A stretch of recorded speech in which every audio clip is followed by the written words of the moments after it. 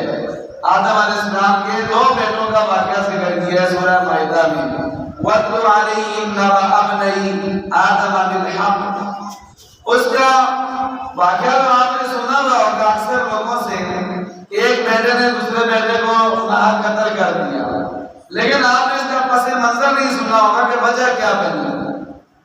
وجہ یہ بنی تھی کہ آدم علیہ السلام شروع میں اما حوا علیہ السلام کے جڑواں بچے ہوتے تھے، ایک لڑکا اور ایک لڑکی، اور پھر ایسا تھا کہ جو ایک ہی حمل یعنی ایک ہی دفعہ دو بچے پیدا ہوتے تھے ان کی آپس میں شادی نہیں ہو سکتی، لیکن جو ایک دفعہ پیدا ہوئے ان کی دوسری دفعہ جو پیدا ہوئے ہیں بچے ان کی آپس میں لڑکے لڑکی کی شادی ہو سکتی تھی۔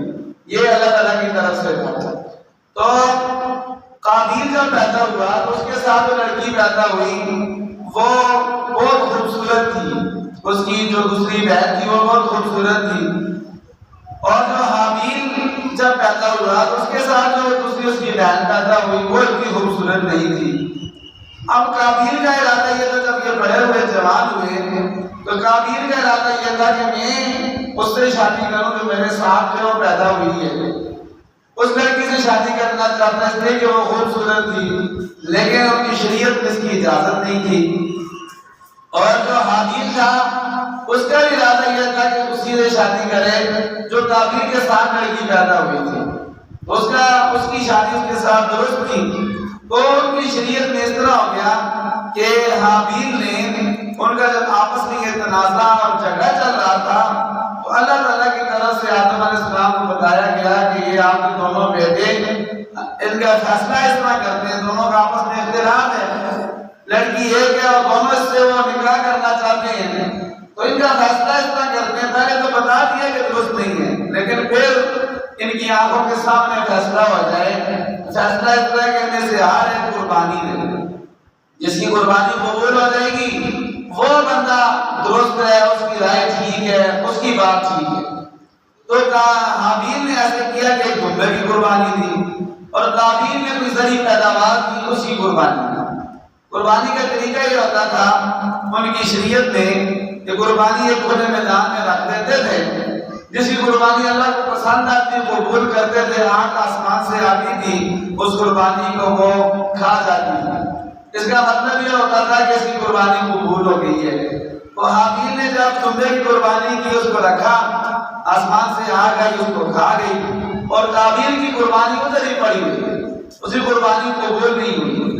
تو پھر اس نے حسد کی وجہ سے، قرآن پاک میں اللہ تعالیٰ کا ذکر فرماتے ہیں، حسد کی وجہ سے اپنے بھائی حابیل کو قتل کر دیا، اور اس کا اللہ تعالیٰ نقشہ کھینچتے ہیں قرآن پاک میں۔ اعوذ باللہ من الشیطان الرجیم، بسم اللہ الرحمن الرحیم، وَاتْلُ عَلَيْهِمْ نَبَأَ ابْنَيْ آدَمَ بِالْحَقِّ، پیارے نبی جی ان لوگوں کو آدم علیہ السلام کے دونوں بیٹوں کا واقعہ سنائیں۔ اِذْ قَرَّبَا قُرْبَانًا فَتُقُبِّلَ مِنْ أَحَدِهِمَا وَلَمْ يُتَقَبَّلْ مِنَ الْآخَرِ، جب دونوں نے قربانی کی اللہ نے ایک کی قربانی کو قبول کر لیا، حابیل کی قربانی کو، اور دوسرے قابیل کی قربانی کو اللہ تعالیٰ نے قبول نہیں کیا۔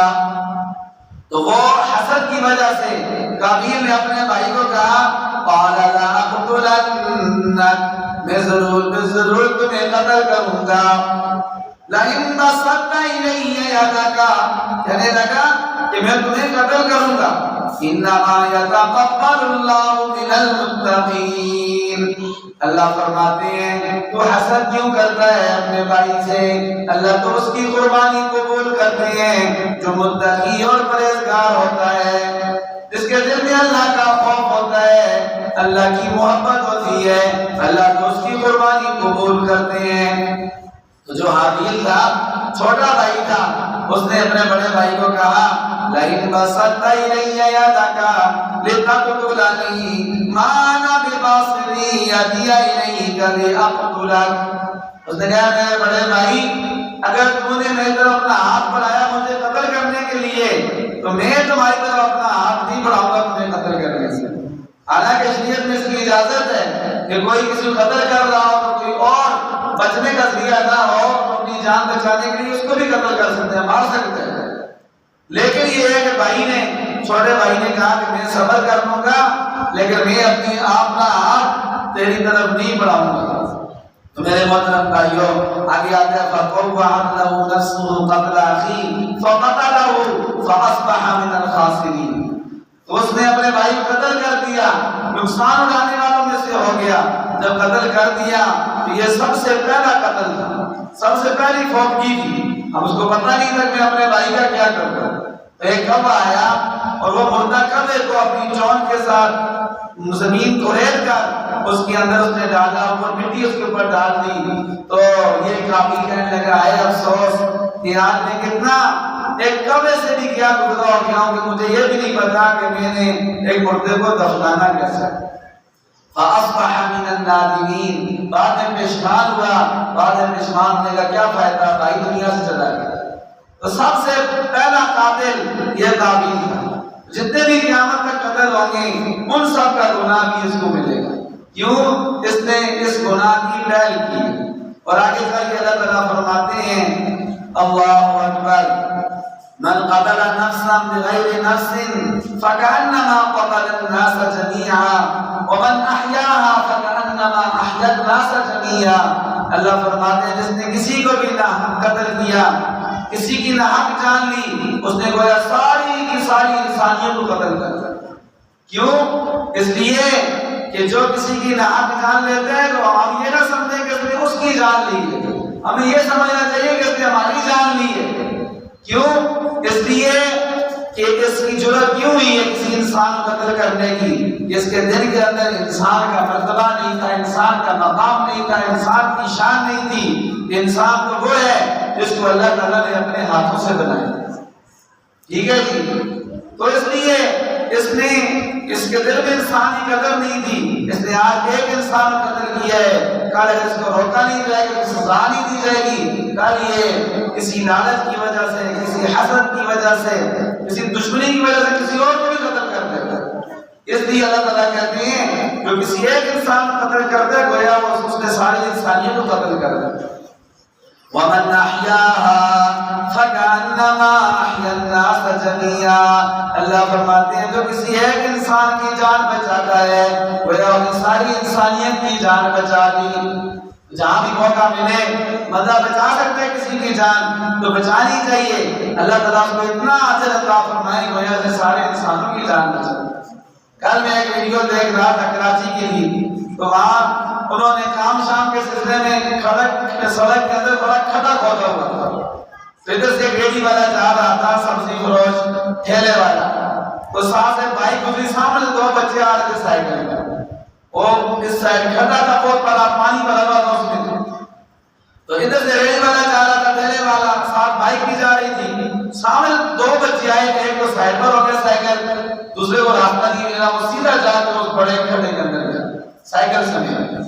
ابھی جو ٹھیلے والا بندہ تھا غریب مزدور بیچارہ، اس نے ایسے کیا ذرا بھی اپنی جان کی پرواہ نہیں، وہ زیادہ پانی تھا، تھوڑا کھڈا تھا، اس نے فوراً بچے کی چھلانگ لگائی اور بچے کو باہو سے پکڑ لیا اور پکڑ کے سیر پر جو ہے نکال لیا، خود بھی نکل رہا بچے کو بھی نکال۔ تو کیسے دیکھیں اس نے پرواہ نہیں کی، دیکھیں اس کی بچے ہوں گے، بیوی ہوگی، گھر بار ہوگا، اپنا بیچارہ حلال روزی کمانے کے نکلا ہوئے، لیکن اس نے ایک بچے کی جان جو اپنی جان پر کھیل کر اس بچے کی جان بچا لی، اللہ تعالیٰ اس کو اتنا اجر دیں گے وہ اپنے سارے انسانوں کی جان بچا سکتا ہے۔ یہ اللہ تعالیٰ فرماتے ہیں جو ایک انسان کی جان بچاتا ہے وہ اپنے سارے کے سارے انسانوں کی جان بچائی ہے۔ بہت زیادہ قرآن پاک میں اللہ تعالیٰ نے اس کے بارے میں آیتیں ذکر کی ہیں، اور کسی کو ناحق قتل کرنا اتنا بڑا وبال ہے۔ اللہ تعالیٰ قرآن پاک میں فرماتے ہیں وَمَن يَقْتُلْ مُؤْمِنًا مُتَعَمِّدًا فَجَزَاؤُهُ جَهَنَّمُ خَالِدًا فِيهَا، جو بھی کسی ایمان والے کو جان بوجھ کر قتل کر دے وہ ہمیشہ ہمیشہ دوزخ میں رہے گا، ہمیشہ ہمیشہ جہنم میں رہے گا۔ وَغَضِبَ اللَّهُ عَلَيْهِ وَلَعَنَهُ وَأَعَدَّ لَهُ عَذَابًا عَظِيمًا، اللہ کو اس پر غضب نازل ہوگا، اللہ نے اس کے لیے بہت بڑا عذاب کر کے رکھا ہوا ہے، اس پر اللہ تعالیٰ کی لعنت برستی رہے گی۔ جو بھی کسی ایمان والے کو ناحق قتل کرتا ہے، جان بوجھ کر قتل کرتا ہے، اور اللہ تعالیٰ قرآن پاک میں فرماتے ہیں وَلَا تَقْتُلُوا النَّفْسَ الَّتِي حَرَّمَ اللَّهُ إِلَّا بِالْحَقِّ، کسی بھی بندے کو ناحق قتل نہ کرو، کسی بھی بندے کو ناحق قتل نہ کرو، کسی قتل کا سبب اور ذریعہ بھی نہ بنو۔ میرے محترم بھائیو، میرے اور آپ کے پیارے نبی حضرت محمد مصطفیٰ صلی اللہ علیہ وسلم نے ارشاد فرمایا اے لوگوں سن لو لا يحل دم امرئ مسلم يشهد ان لا اله الا الله واني رسول الله، حضور نے فرمایا کسی مسلمان کا خون حلال نہیں ہوتا جو اللہ کی وحدانیت کی گواہی دیتا ہو اور میں محمد کی رسالت کی گواہی دیتا ہو، اس کا خون کسی کے لیے حلال نہیں ہے، اس کو قتل کرنا کسی کے لیے جائز نہیں ہے۔ حضور نے 3 وجہ بتائی، ہاں 3 وجہ ایسی ہیں کسی کو قتل کیا جا سکتا ہے، اور وہ بھی ہر بندہ نہیں کر سکتا، وہ بھی حکومت کا کام ہے، پوری تحقیق کر کے پورا کیس جو ہے وہ اس کو کر کے پورے ثبوت مل جائیں، اس کے بعد کون سے الطیب الزانی، سب سے پہلا حضور نے فرمایا ایسا شادی شدہ بندہ جو شادی شدہ ہو کے بھی زنا کرتا ہے، شریعت میں اس کی سزا قتل ہے۔ والنفس بالنفس، جو کسی کو ناحق قتل کرتا ہے، شریعت میں اس کی سزا یہ ہے کہ اس کو قتل کے بدلے قتل کیا جائے۔ نمبر 3 حضور نے فرمایا والتارک لدینہ، ایسا مسلمان جو اپنا مذہب چھوڑ کر کافر ہو جاتا ہے، مرتد ہو جاتا ہے، دین میں اس کی سزا، شریعت میں اس کی سزا یہ ہے کہ اس کی سزا بھی قتل ہے، تاکہ لوگ اس کو ہلکا نہ سمجھیں، یہ نہ ہو کہ ایک دین چھوڑ کر دوسرا چھوڑ جائے، یہ تو مزار بن جائے گا، اس لیے۔ لیکن یہ تینوں قتل بھی عام عوام کا اختیار نہیں ہے، یہ بھی کس کا اختیار ہے؟ حکومت کا اختیار ہے کہ حکومت اس پر عمل درآمد کرائے گی۔ اور جب قیامت کا دن ہوگا، دیکھیں قیامت کا دن تو فیصلے کا دن ہے، اسی لیے اللہ فرماتے ہیں مالک یوم الدین، قیامت کے دن کا مالک، انصاف کے دن کا مالک اللہ تعالیٰ ہے۔ قیامت کا دن فیصلے ہوں گے۔ آئیے آج ہم اپنے پیارے نبی صلی اللہ علیہ وسلم سے پوچھتے ہیں سب سے پہلے فیصلہ کس کا ہوگا؟ کون سے بندوں کا فیصلہ سب سے پہلے ہوگا قیامت والے دن؟ حضور صلی اللہ علیہ وسلم ارشاد فرماتے ہیں اول ما یقضى بین الناس یوم القیامت فی الدماء، اے لوگوں قیامت والے دن سب سے پہلے فیصلہ لوگوں کے درمیان جس چیز کا ہوگا خون ناحق کا ہوگا۔ اللہ تعالیٰ سب سے پہلے قاتل کے بارے میں فیصلہ کریں گے، اور قاتل کو سزا کے طور پر اللہ تعالیٰ اس کو دوزخ کی آگ میں ڈالیں گے۔ سب سے پہلے فیصلہ کس کا ہوگا؟ قاتل کا فیصلہ ہوگا، جس نے کسی کو ناحق قتل کیا ہے، سب سے پہلے فیصلہ اس کا ہوگا۔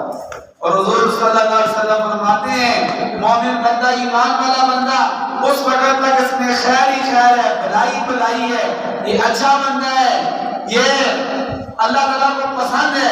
کب تک؟ حضور نے فرمایا لا یزال المؤمن فی فسحۃ من دینہ ما لم یصب دما حراما، جب تک کسی کو ناحق قتل نہ نہ کرے. اگر اس نے کسی کو ناحق قتل کر دیا ہے تو پھر اس میں کوئی خیر نہیں ہے، کوئی بھلائی نہیں ہے. اللہ تعالیٰ کو یہ پسند نہیں ہے، اللہ کے دربار میں یہ مردود ہے جو کسی کو ناحق قتل کرتا ہے. یہ اللہ کے پاک نبی حضرت محمد مصطفیٰ صلی اللہ علیہ وسلم نے فرمایا. اور ایک حدیث پاک میں حضور فرماتے ہیں لوگوں میں تمہیں 7 ایسے گناہ بتاتا ہوں جو تمہیں ہلاک کر دیں گے دنیا میں بھی آخرت میں بھی، ان سے بچ کے رہنا. کون کون سے؟ اللہ کے پاک نبی نے فرمایا اجتنبوا السبع الموبقات، 7 بڑے بڑے گناہ ہیں جن سے تم بچنا، ورنہ دنیا میں بھی ہلاک ہوگے آخرت میں بھی ہلاک ہو جاؤ گے. وہ کون کون سے ہیں؟ الشرک باللہ، اللہ کے ساتھ شریک ٹھہرانا، والسحر، جادو کرنا، وقتل النفس التي حرم اللہ، ناحق کسی کو قتل کرنا. یہ ایسے گناہ ہیں کہ جو ہلاک کر دینے والے ہیں. ان سے اپنے آپ کو بچانا ہے، اپنے بچوں کو بچانا ہے، سب کو اپنے بھائیوں کو بچانا ہے. اس لیے یہ ایسے گناہ ہیں جو ہلاک کرنے والے ہیں. اور آمنہ کے لال سب محبت سے کہتے ہیں صلی اللہ علیہ وسلم ارشاد فرماتے ہیں لزوال الدنیا آمن علی اللہ من قتل رجل مسلم.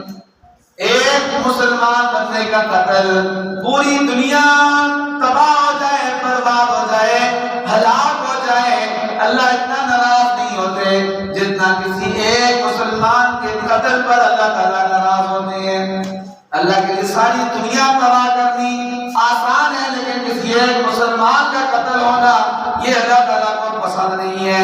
میرے محترم بھائیوں، اسی طرح ایک جنگ کے موقع پر حضرت اسامہ رضی اللہ تعالیٰ عنہ نے ایسے کیا کہ ایک کافر ان کے سامنے آ گیا، تلوار کی زد میں آ گیا، سامنے آ گیا، اور وہ حضرت اسامہ جو تلوار اٹھائی وہ کہنے لگا کہ اشہد ان لا الہ الا اللہ، میں گواہی دیتا ہوں کہ اللہ کے سوا کوئی معبود نہیں، حضرت محمد صلی اللہ علیہ وسلم اللہ کے رسول.